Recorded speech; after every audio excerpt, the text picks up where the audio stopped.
Back in the early 2000s, my work as a general and behavioral pediatrician underwent a dramatic transformation.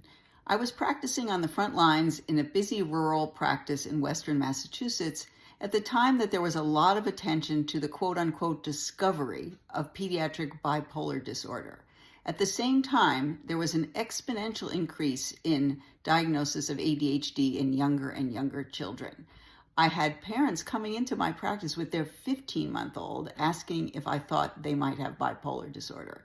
At the same time, I made a discovery of my own of the construct of mentalization.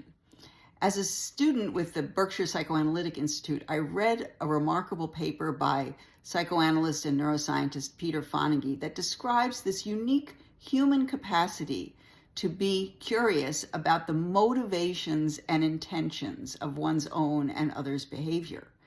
I began to understand that when children were having what was called behavior problems, their caregivers, for a variety of reasons, were struggling with their own ability to be curious about the motivations and intentions of their child's behavior.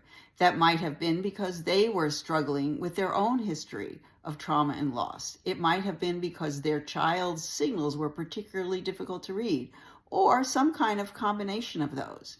So when I shifted from managing behavior to simply listening to caregivers with the idea of promoting their capacity to hold their child in mind, I experienced dramatic shifts in families where relationships were transformed from anger and distrust to loving, warm connection. It was extraordinary.